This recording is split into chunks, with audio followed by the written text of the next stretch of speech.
Bienvenue dans un mois, un replay, l'émission mensuelle dans laquelle je galère à rejouer à un jeu d'antan. Et ce mois-ci, j'ai rejoué à G-Stars Victory vs Plus. Et je m'attendais à passer un moment un peu désagréable sur ce jeu, et au final, c'était plutôt pas mal. On en parle tout de suite. Alors avant toute chose, je tiens à préciser que je n'ai absolument pas joué à G-Stars sur quelconque émulateur PS3 qui, comme par hasard, ferait cracher le jeu à chaque fois qu'il y a trop d'effets à l'écran ou qu'il y a un personnage qui fait une ulti, ce qui aurait effectivement pu être un détriment à mon expérience de jeu et donc m'empêcher de terminer le jeu. Si j'ai pas terminé le jeu, c'est uniquement parce que j'avais pas le temps. C'est la raison officielle au cas où la police passe par ici. Merci beaucoup. Alors, pour parler de G-Star, on va commencer par parler un peu de la présentation globale, donc grossièrement de la direction artistique et de tout ce qui va avec. Ensuite, on fera une petite note sur le roster pour en parler un petit peu, et on enchaînera ensuite sur le gameplay, ça c'est assez important, et ensuite on ira voir tranquillement les différents modes de jeu pour conclure. Alors pour parler donc de la direction artistique, on a un truc assez intéressant. On est sur des graphismes en semi-réalisme en somme, c'est-à-dire que c'est à peu près réaliste et à peu près toujours comme ça en comics, en manga grossièrement, et en fiction finalement. Et c'est un style, un match qui est assez intéressant, ce qui fait que du coup, les environnements sont assez jolis à regarder, tout en étant peu détaillés, et ça fait ça rend un aspect en fait vraiment manga, un peu animé en fait comme ça, et c'est super intéressant là-dessus. Et c'est un peu pareil aussi pour les modèles des personnages, qui sont pour la plupart assez bluffants. Je parle des modèles 3D, donc in-game, et les modèles 2D, donc dans le mode histoire ou pour les autres présentations à côté, donc quand ils sont vraiment en 2D, en mode visual novel réellement. Donc les modèles 2D, ils vont être très très proches de ce qui se fait dans les animés respectifs, c'est-à-dire que tout le monde va avoir son style. C'est-à-dire que Naruto, on dirait vraiment qu'il sort de son animé. Pareil pour Yusuke, parce que ça va être sur déjà forcément les dessins, parce que on respecte le car design de l'animé, mais c'est surtout aussi sur les couleurs qui sont utilisées, sur les ombres, et tout ça, ça fait en fait cette espèce de mash-up un peu marrant où tout le monde n'a pas la même tête, notamment par exemple sur le plus évident, mais qui est Kenshiro, parce que lui, même dans le modèle 2D, il utilise un modèle 3D. Ça fait comme ça un espèce de... Alors pas pour aller trop loin non plus, mais ça fait un peu cet effet qu'on retrouve dans le film Into the Spider-Verse, ou même plus loin après dans Across the Spider-Verse, donc avec tous ces mash-ups de styles un peu différents. Et c'est assez cool, et c'est même un truc qu'on va retrouver dans les modèles 3D, parce que, alors à moins grande échelle bien sûr, parce qu'ils vont tous avoir à peu près les mêmes textures, les mêmes styles de texture, mais les modèles sont vraiment incroyablement bien réussis, je trouve, et on retrouve en fait vraiment cette patte un peu... on arrive à retrouver en fait quand t'as deux personnages qui viennent du même animé, et c'est assez agréable et c'est assez cool visuellement, et ça c'est un truc qu'on retrouve pas vraiment dans Jump Force par exemple, parce que du coup les personnages, il y a vraiment une coupure très forte entre les environnements et les personnages, et donc du coup t'as l'impression qu'ils sont pas censés être là, mais dans le mauvais sens du terme. Et c'était le truc un peu décevant pour moi dans Jump Force, mais qui ici dans le G-Star, tout est bien, tout est harmonieux finalement, et c'est vraiment le truc cool des modèles des personnages. Et toujours dans cette affaire de modèles de personnages, déjà il y a beaucoup de personnages dans G-Star qui n'avaient pas de modèle 3D à la base.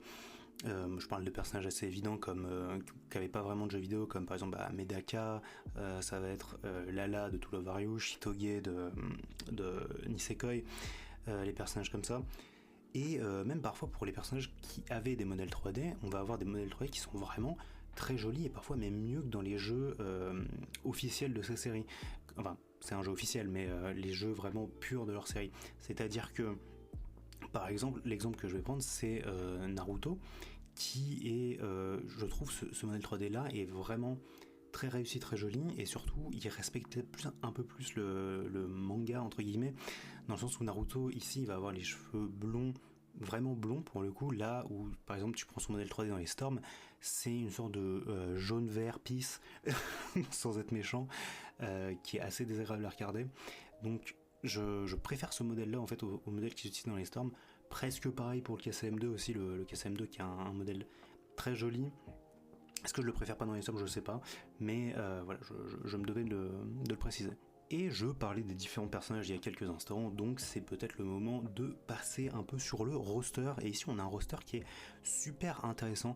Je vais être obligé de faire des comparaisons avec Jump Force parce que je les avais déjà fait à l'époque de ma vidéo sur Jump Force, mais on a un roster qui est ici très intéressant parce qu'on va effectivement avoir des personnages qui viennent de Battle Manga, donc tous les, ça va être les JoJo, ça va être les Naruto, les Bleach, les One Piece bien sûr, les Dragon Ball, tout ça, même les Fist of the North Star avec Kenshiro et Rao.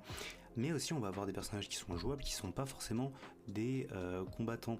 Je pense à Konkichi Ryotsu, pardon, je pense à Lucky Man, des personnages comme ça qui sont un peu réellement des personnages gag qui vont effectivement se battre dans leur série respective, mais voilà, c'est pas forcément le point principal, c'est pas des battle manga, donc c'est intéressant de retrouver des personnages comme ça, et surtout à vrai dire même dans les personnages de support, parce qu'il y a des personnages qui peuvent se battre et être en support et des personnages qui sont que des supports, on va retrouver des personnages qui aussi auraient pu être jouables, comme par exemple je pense à Rukia, je pense à Allen de Digraman, mais qui sont du coup uniquement des supports, et du coup après des personnages qu'on n'aurait jamais imaginé dans un jeu comme ça où on peut se battre. Donc je parlais de ça tout à l'heure, hein, bien sûr, mais Lala Tulovaru, c'est pas du tout une combattante, donc c'est juste un personnage un peu ridicule, un peu qui part dans tous les sens. Pareil pour Shitoge, qui vient d'un animé de romance en fait directement, donc c'est plein de personnages comme ça qui sont un peu drôles à rajouter finalement en termes de support en fait, et ça permet vraiment de donner un peu de buzz au final à ces séries, et peut-être vous pousser un peu à, pas vous pousser à regarder, mais peut-être vous donner envie de regarder les séries. Et moi je sais que notamment c'était mon cas avec Oga de Belzebub. Du coup après cette run sur le jeu pendant ce mois-ci, du coup ça m'a donné envie de regarder, donc je l'ai ajouté à ma liste, et on verra ce que ça donne finalement. Mais voilà, le roster est vraiment cool, et même pour parler du coup des plus grandes séries, on va avoir l'occasion de faire une équipe de 3 de chaque grosse série. Donc ça va être Dragon Ball, Bleach, One Piece, Naruto, Hunter x Hunter, Yu Hakusho. Ces 6 séries là, du coup il y a moyen de faire une équipe de 3 en fait, 2 personnages de ces séries. Et ça c'est assez cool, et en fait il n'y a jamais plus de 4 personnages par série du coup, et forcément c'est One Piece qui a 4 personnages, parce que peut-être que c'était la série la plus populaire à cette époque là, je sais pas.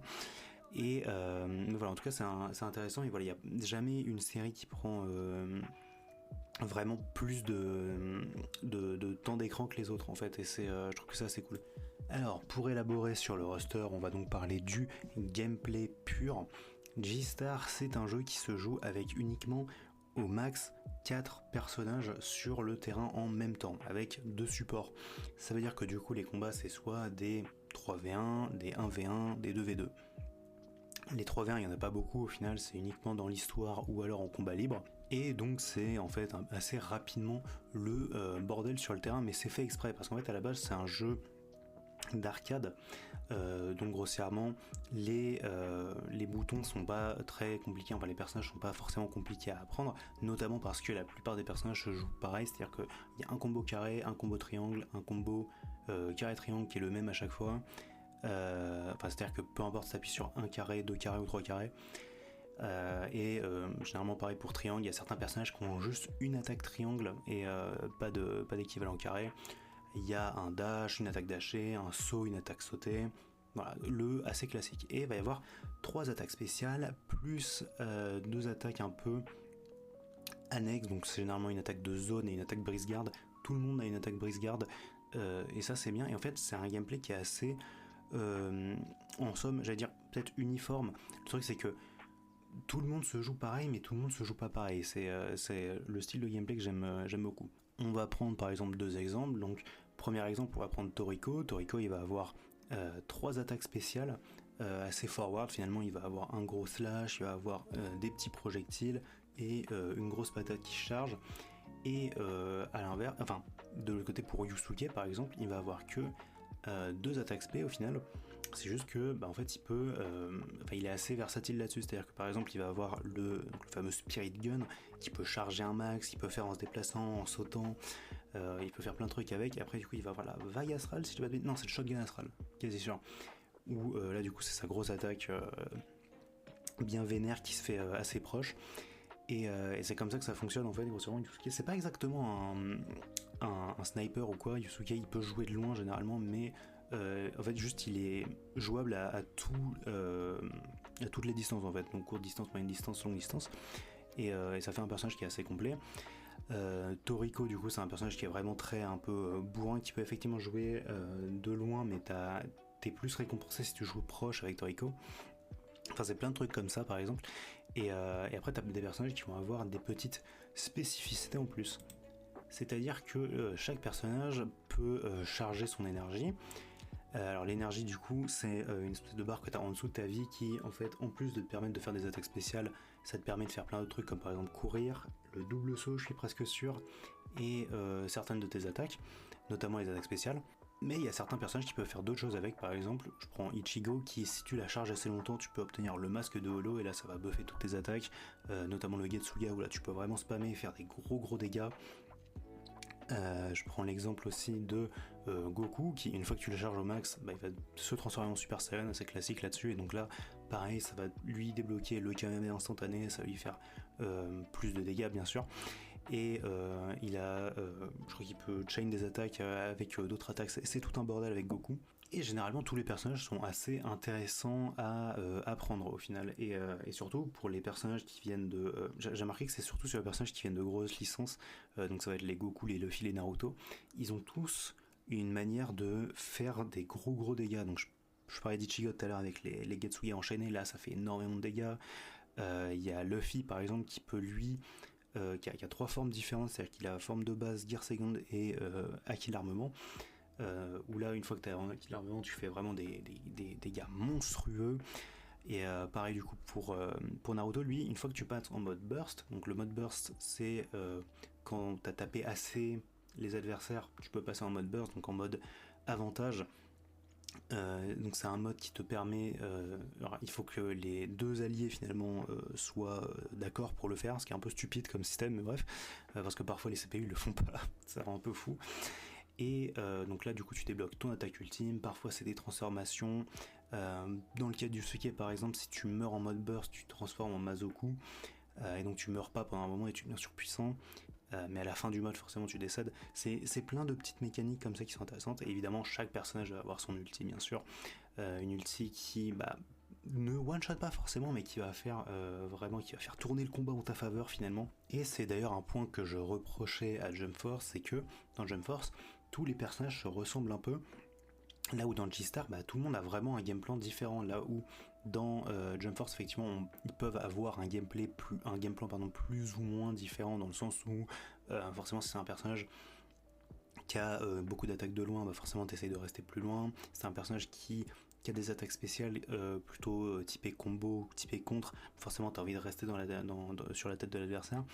Mais voilà, en fait c'était vraiment basé uniquement sur les attaques spé dans Jump Force, là où dans G-Star vraiment déjà forcément t'as tout l'aspect de ton personnage à toi, donc c'est-à-dire comment ton personnage se joue au final, alors que et surtout t'as un allié assez souvent dans G-Star, et donc là forcément c'est savoir comment coopérer avec son allié. Alors même si bon, dans un système avec un IA c'est un peu compliqué parce que bon, l'IA il fait un peu ce qu'il veut, parfois c'est un dieu divin, parfois il sait pas appuyer sur la touche carré, mais voilà, il y a tout un aspect comme ça qui est intéressant, et c'est un jeu qui est au final avec un gameplay en somme plutôt facile à comprendre et plus facile à appréhender.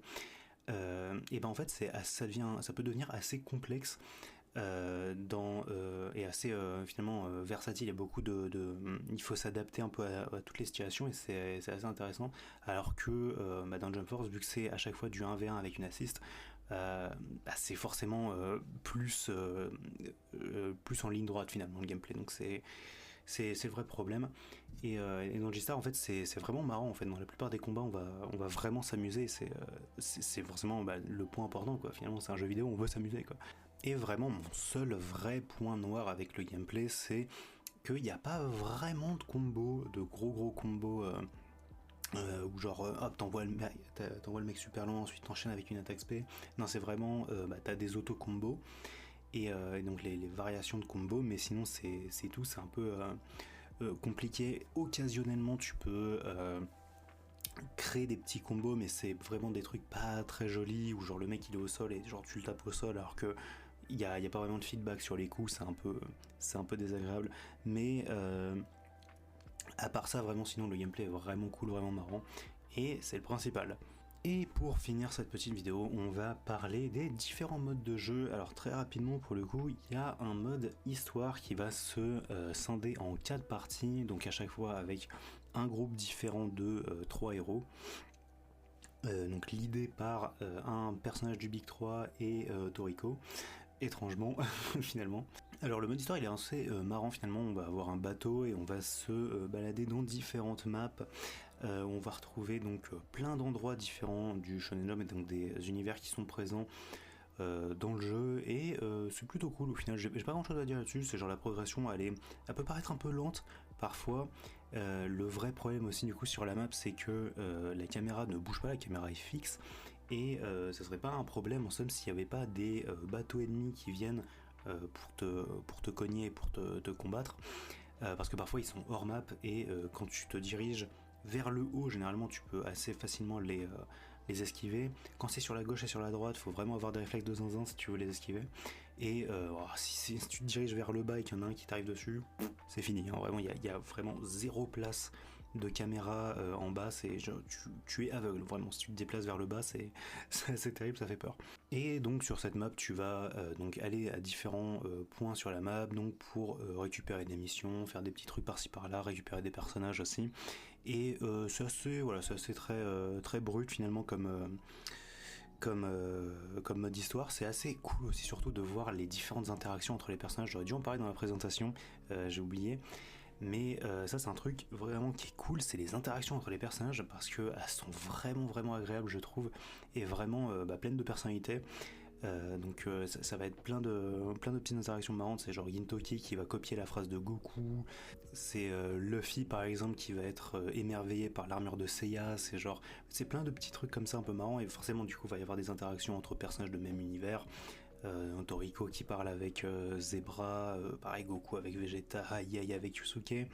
Mais le plus intéressant forcément c'est les interactions cross-verse finalement, avec Arale par exemple qui va parler avec Oga de Belzebub du coup, parce que genre Arale se bat aussi avec un espèce de petit bébé comme Oga, donc forcément il connecte un peu là-dessus, c'est un peu drôle. Et donc dans le mode histoire du coup là ils vont avoir des interactions sur le bateau, et ça permet du coup de faire vraiment de faire parler plus casuellement, plus que plutôt en combat en fait, parce que forcément les interactions en combat vont être vraiment je vais te montrer ce que je sais faire machin et tout, alors que sur le bateau c'est plus chill, c'est plus la personnalité, c'est ce que font les personnages, genre parfois ils parlent de leurs amis, de leur famille, ce genre de trucs, et vraiment c'est super agréable en fait de juste se balader en bateau comme ça et de lire ce que les personnages ont à dire. Je trouve que c'est vraiment agréable. Le seul point noir sur le mode de jeu, donc sur l'histoire, c'est que forcément l'histoire est coupée en 4, mais si tu veux toute l'histoire, en fait, faut la faire 4 fois, et assez souvent, ça va être les mêmes missions que tu fais à répétition, les mêmes missions principales, les mêmes missions secondaires, en fait, même. Alors, même si dans tous les modes histoire, tu vas pas faire exactement les mêmes quêtes secondaires, il y en a peut-être une ou deux qui vont changer, mais c'est c'est un peu dommage. Par contre, le vrai truc cool, c'est que du coup tous les personnages vont avoir des interactions différentes en fait avec les personnages du coup des quêtes secondaires, comme par exemple c'était moi le premier mode histoire que j'avais fait, c'était avec Ichigo. Donc Ichigo, son équipe c'est donc lui-même, Yei de Yu Yu Hakusho et Oga donc de Belzebub. Et c'est drôle parce qu'à un moment dans l'histoire on rencontre Killua, et donc forcément forcément Yei il va se prendre la tête avec Killua du coup, parce que forcément les deux ils sont un peu nerveux, ils sont un peu les deux c'est des assassins en fait, donc forcément ça se prend le chou direct, et voilà, c'est des petites interactions comme ça qui sont un peu connes mais qui sont marrantes. Alors c'est tout pour le mode histoire, et au final il y a deux autres modes de jeu qui sont importants, à part forcément le mode combat libre et le mode combat en ligne. Ça va être le mode route de la victoire et le mode arcade, qui sont au final un peu les mêmes modes de jeu en somme. Le mode arcade, du coup, on sélectionne un niveau du mode arcade, et ensuite on va faire généralement 6 combats, il me semble. Le vrai problème de ça, c'est que du coup, ça je l'ai vu direct, j'ai pas fini le mode arcade du coup, mais le truc que j'ai vu direct, c'est que ça allait être très répétitif en fait, et du coup je l'ai pas fini. Mais le truc c'est que les combats ils peuvent durer assez longtemps en fait les combats, et ils peuvent être un peu frustrants par moments par rapport à des trucs que j'ai déjà cités. Mais voilà, donc genre le vrai problème pour moi du mode arcade, c'est que ça avait vraiment l'air très très répétitif. Et surtout, par exemple, comparé à Budokai Tenkaichi 2, du coup, c'était vraiment ça, c'est que dans Tenkaichi 2, par exemple, deux jeux pas comparables, hein, bien sûr, mais dans Tenkaichi 2, les combats, ils sont vraiment plus rapides, donc le mode arcade me dérangeait pas trop, là où effectivement, ici, les combats vont être un peu plus longs, un peu plus fastidieux, donc voilà. Et le second mode, c'est le mode roue de la victoire, qui est un peu comme le mode arcade au final. Là, on peut choisir en fait à chaque fois ses combats, et il y a des petites conditions à faire, donc par exemple bloquer, faire une attaque combinée, faire une ulti, ce genre de choses. Donc voilà, c'est un mode qui est un peu plus marrant peut-être, parce qu'on on sent vraiment une sorte de progression, c'est toujours un peu répétitif en somme. Et pareil, du coup, c'est pas comme les modes histoire, il n'y a pas des interactions vraiment entre les personnages, donc c'est un peu dommage. Le seul truc qui est bien, c'est que forcément dans la route de la victoire, on peut choisir ses personnages à chaque combat, et ça c'est vraiment le plus, par exemple, parce qu'on n'est pas bloqué avec le même set de personnages. Et c'est un peu tout pour les modes de jeu finalement. On va passer à cette conclusion. Pour conclure, G-Star, c'est vraiment un jeu fun et cool. C'est un super crossover entre plein de séries que tout le monde adore, avec plein d'interactions entre les personnages, et ça fait kiffer. Le gameplay en combat est vraiment facile à en prendre en main, et tous les personnages sont un peu différents, donc c'est assez agréable d'apprendre à tous les jouer. Et en plus de ça, le jeu est vraiment très joli encore aujourd'hui. Et ça, c'est toujours un plus. C'est tout pour ce mois-ci, on se retrouve le mois prochain pour jouer à